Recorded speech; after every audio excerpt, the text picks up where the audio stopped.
Je vous dis, je vous confirme que, si vous voulez, il règne une terreur politico-administrative de la complaisance autour du président Poubert où chaque jour nous pleurons.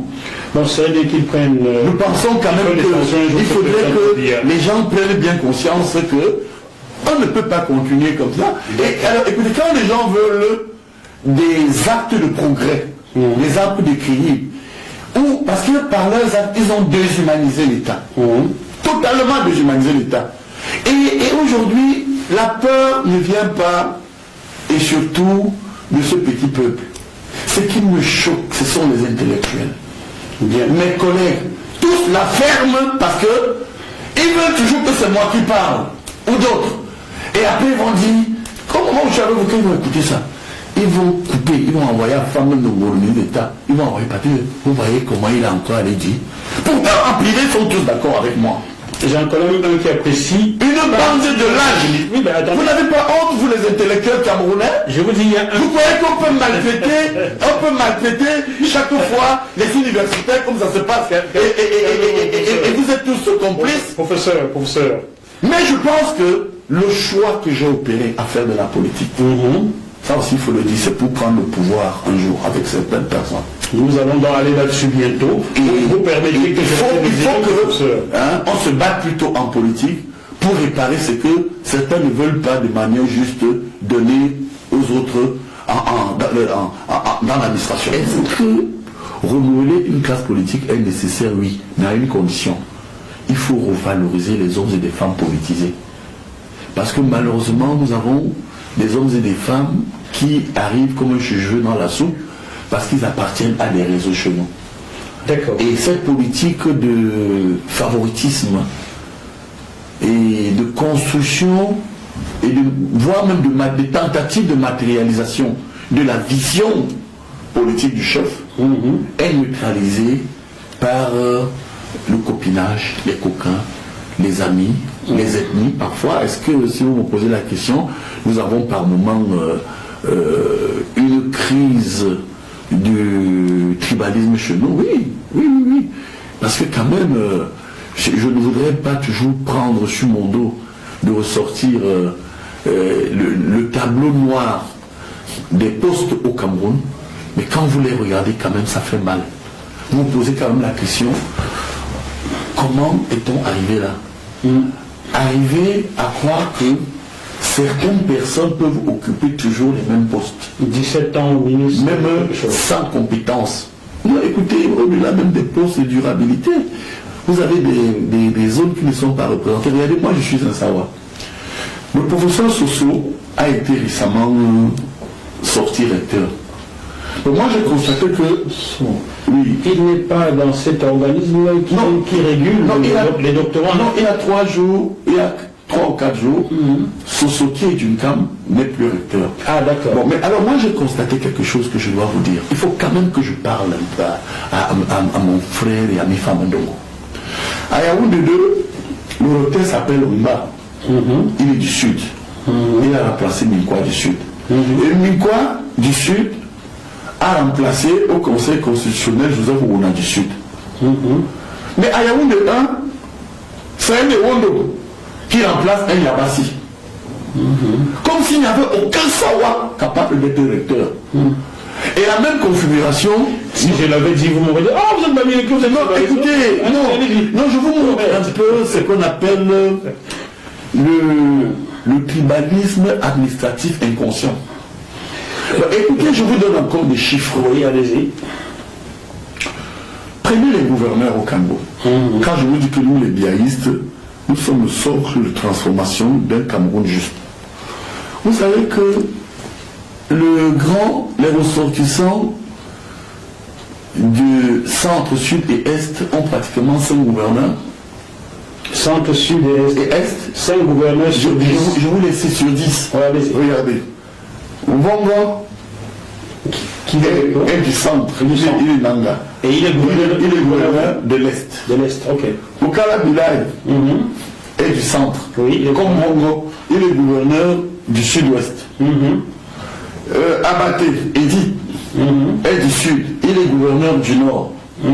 Ngele est de l'Est. Il est gouverneur du Sud. Et maintenant, quand vous allez rechercher, il va à Dubois, il est du Sud, il est gouverneur dans le littoral. Et les 5 autres viennent d'où? Les 5 autres sont comme ça de manière éparse. Il y a l'extrême nord, le nord, et puis il y a un Bamileke de l'ouest. Vous n'avez jamais dit un Boulou, un Ewondo, mais quand c'est un homme de l'ouest, vous dites un Bamileke. Non, pourquoi vous dites pas un homme de l'ouest? J'ai dit Mbongo et de Nanga. Vous voyez? Non, s'il vous plaît. Non, je n'entre nulle part, mais je vous explique de manière inconsciente.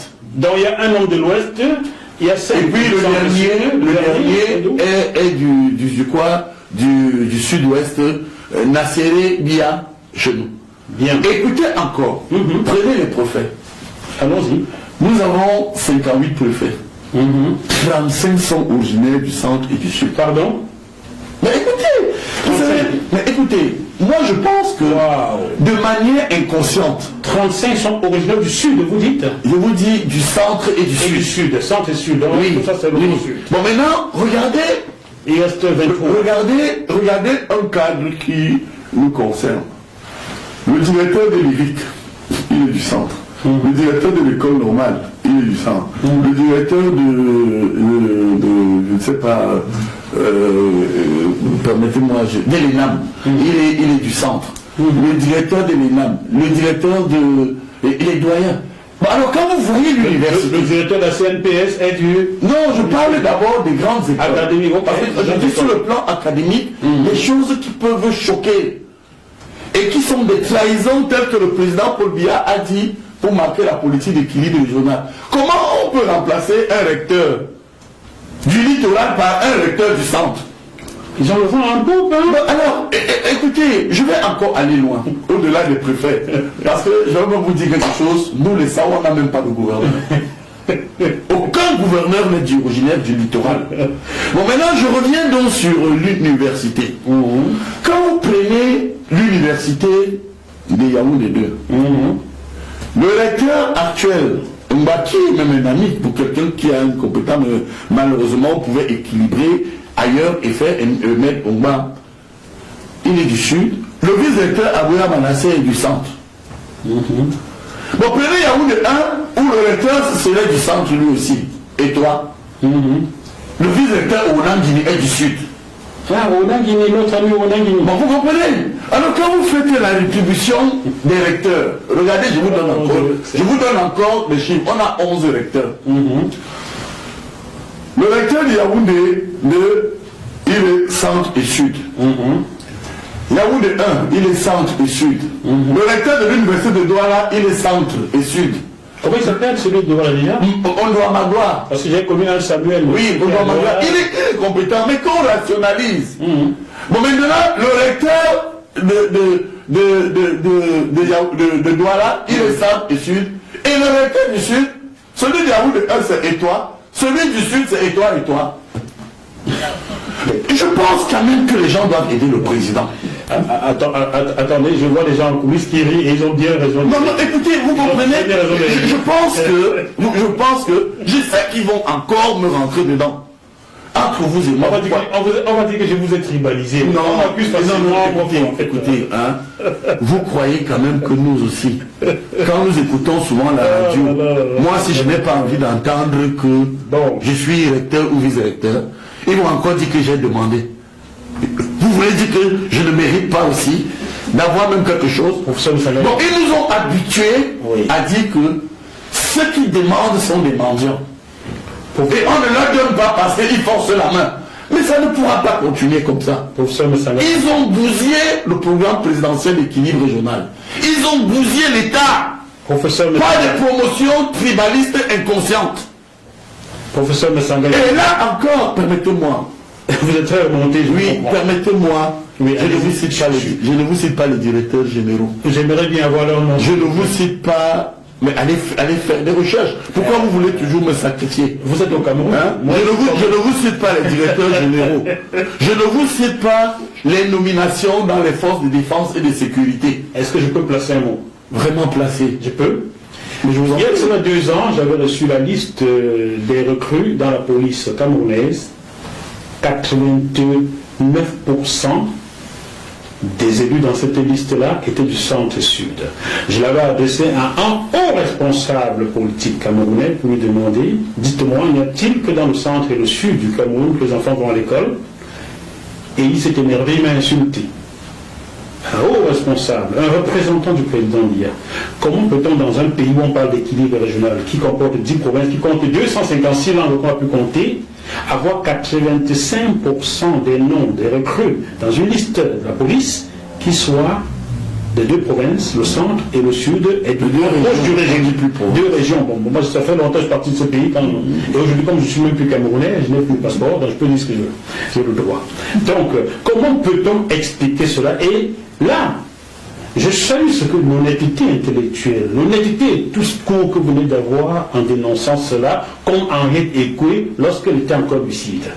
Non, ce n'est pas normal. Voilà. Vous savez que les tendances actuelles ne renforcent pas l'unité nationale.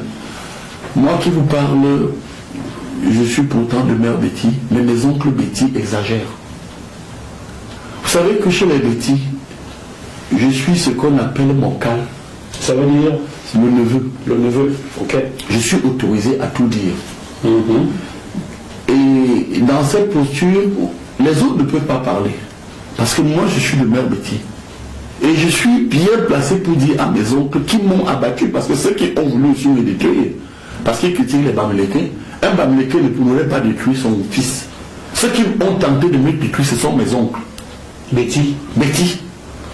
Parce qu'ils ont estimé que j'étais devenu gênant pour une construction juste du Cameroun. Une constitution juste. Il prononce le mot juste quand il parle de constitution. J'étais devenu gênant pour qu'il y ait une constitution juste, pour effarer cela. Mais regardez, le Cameroun aujourd'hui a besoin des hommes et des femmes honnêtes, compétents. Mais quel est ce pays où de plus en plus c'est les moins gradés qui commandent les plus gradés? Comment du directeur de lyrique qui... Non, encore ça c'est éphémère. Je ne parle pas du directeur de lyrique, je parle de tous ces hommes et femmes qui vont nous écouter, parce que dans les bureaux, vous allez voir que le critère d'excellence n'est plus la compétence, n'est plus la chose la mieux partagée. Par exemple, vous allez voir que vous êtes colonel, mais c'est un lieutenant-colonel qui tient un service qui régule votre structure. Vous allez voir que vous êtes commissaire principal ou divisionnaire. C'est celui qui est commissaire 4 étoiles, qui a une structure qui vous tienne en commandement.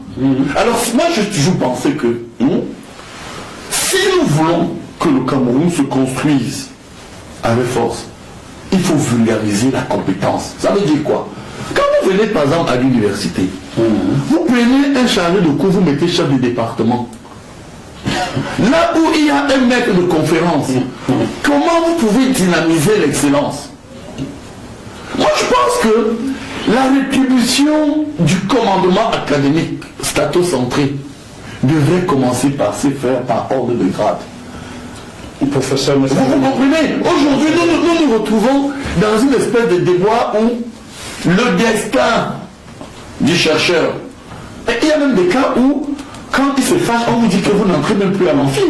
Regardez, je vous prends un cas banal parce que vous avez cité l'IRIC à plusieurs reprises. À l'IRIC, je suis actuellement, qu'un seul de mes collègues lève la main. Je suis aujourd'hui après Pondy, qui a pris sa retraite, Zam qui est décédé, Abotabi qui est décédé, Dieu donné le nom. Comment on peut priver de l'IRIC l'un des rares professeurs titulaires de relations internationales que je suis? Mais il préfère prendre mes cours parce qu'il est donné à quelqu'un d'autre. On dit qu'il n'a qu'à les dire. L'autoritarisme administratif, statocentré, est en train de détruire le champ de recherche chez nous. Tout ça sous le pouvoir de votre champion. Oui, on ne peut pas continuer à jouer comme ça où quand vous allez dans les ministères, et je termine là-dessus. Oui, s'il vous plaît. Je vous assure que les frustrations ont dépassé tous les bords. D'accord. Prenez le cas du Midrex. Ministère des Relations extérieures, voilà. où j'ai beaucoup d'étudiants. Je regarde souvent ce qui s'y passe. Je vois un ministre plénipotentiaire qui est sous l'autorité d'un conseiller. Je vois un attaché, un secrétaire des affaires étrangères, qui est sous l'autorité d'un attaché des affaires étrangères. Or, quel est l'objectif? Si nous voulons nous tourner vers l'excellence, il faut toujours commencer par privilégier, même si on nous dit que la fonction appartient à l'État, le grade appartient à l'homme, mais cet adage de Georges Bourdeau signifie que lorsque vous discriminez avec les meilleurs. La discrimination ne voudrait pas dire que vous allez aller prendre un administrateur civil principal, vous allez le mettre sous-préfet, et vous allez prendre un administrateur civil, vous mettez préfet. Vous tuez le rêve. Vous créez des frustrations, et vous ne construisez pas un pays où les dynamiques doivent rivaliser entre elles à l'effet de produire quelque chose d'efficace. Vous finirez par légitimer tout ce que je dénonce quelque part. Voilà les changements que nous voulons opérer. Merci de le dire à ma place. Et il faut changer de paradigme aujourd'hui. Ayons le courage de dire que ce sont les meilleurs, les hommes et les femmes qui travaillent dur et qui atteignent un certain piédestal de grade et qui devraient être récompensés et couverts par la fonction. Quel est ce pays où les moins gradés commandent toujours les plus gradés? Vous chutez là-dessus, et je vais prier ceux qui sont en coulisses de ne pas s'impatienter. On a le dernier chapitre, et à la fin, je voudrais fraternellement partager 2 grains d'argile avec chacun, car vous êtes mes frères. Même si nous nous opposons sur certains terrains, vous êtes mes frères. Voilà, à la suite de ce que le professeur Msanga Nyanding vient de dénoncer, je vous conseille de regarder l'émission avec Joël Didier Ngo intitulée Cameroun, tribalisme de l'État, sa genèse et son fonctionnement. Ça va dans le même sens. Et le professeur Msanga Nyanding, comme Joël Didier Ngo, sont les gens qui connaissent très bien l'appareil d'État. Oui, mais en attendant, concernant l'université, monsieur Jacques Famendongo, vous avez que j'ai bien connu, oui, permettez-moi de dire que il y a quand même des choses qui ont échappé au ministre d'État. Vous avez des gens, moi je suis quelqu'un encore en fonction qui travaille, il faut qu'il fasse très attention.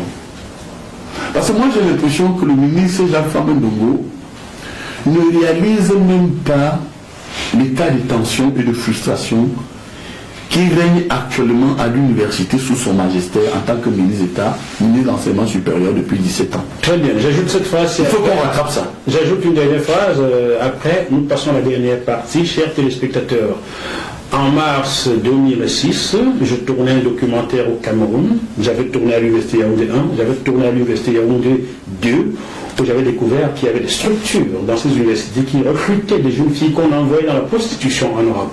Le documentaire Les filières africaines de la prostitution, oui, vous ne savez pas qui l'a tourné, c'est Jacques Moifo, c'est moi, qui a été diffusé sur TF1 France, sur Planète, sur Canal, sélectionné au festival des meilleurs documentaires aux États-Unis. Oui, c'est moi qui l'avais tourné.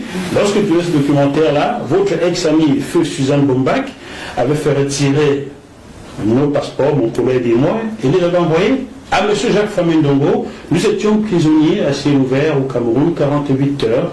On nous reprochait de salir au Cameroun. Pourtant, nous essayons de comprendre pourquoi le Cameroun s'enfonçait dans ce que vous dénoncez aujourd'hui.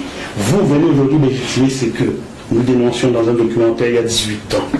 Comme quoi il vaut mieux écouter les journalistes. Ils ne sont pas là que pour vous emmerder, ils sont là pour vous faire prendre conscience et essayer de changer de paradigme. C'est tout. Si on nous avait écouté, le Cameroun irait peut-être. Bon. Et ouais, nous nous plaignons de ce qu'il y a ces injustices. Et lorsque vous dénoncez ces injustices, certains vont dire que vous êtes contre le président. Ben, c'est ce qu'on nous a dit au Cameroun. Voilà. Malheureusement. C'est souvent ça. Et depuis, j'ai choisi de ne plus jamais tourner au Cameroun. Non, mais je tourne à Dubaï, je tourne au Canada, je tourne aux États-Unis, tout partout, sauf au Cameroun. Je vous confirme que, si vous voulez, il règne une terreur politico-administrative de la complaisance autour du président Poubelle où chaque jour nous pleurons. Donc ça veut dire qu'ils prennent... Nous pensons quand même qu'il faudrait que les gens prennent bien conscience que on ne peut pas continuer comme ça. Et alors, écoutez, quand les gens veulent des actes de progrès, des actes d'équilibre, ou parce que par leurs actes, ils ont déshumanisé l'État. Totalement déshumanisé l'État. Et aujourd'hui, la peur ne vient pas, et surtout, de ce petit peuple. Ce qui me choque, ce sont les intellectuels. Bien. Mes collègues, tous la ferment parce que ils veulent toujours que c'est moi qui parle, ou d'autres. Et après, ils vont dire, comment vous savez qu'ils vont écouter ça? Ils vont couper, ils vont envoyer à la femme de ministre d'État, ils vont envoyer papier. Vous voyez comment il a encore allé dire. Pourtant, en privé, ils sont tous d'accord avec moi. J'ai un collègue qui apprécie une bande de lâches. Oui, ben attendez. Vous n'avez pas honte, vous les intellectuels camerounais? Je vous dis, il y a un... Vous croyez qu'on peut maltraiter chaque fois les universitaires comme ça se passe et vous êtes tous complices? Professeur. Mais je pense que le choix que j'ai opéré à faire de la politique, ça aussi il faut le dire, c'est pour prendre le pouvoir un jour avec certaines personnes. Nous allons donc aller là-dessus bientôt. Et vous permettez que il faut on se batte plutôt en politique pour réparer ce que certains ne veulent pas de manière juste donner aux autres dans l'administration.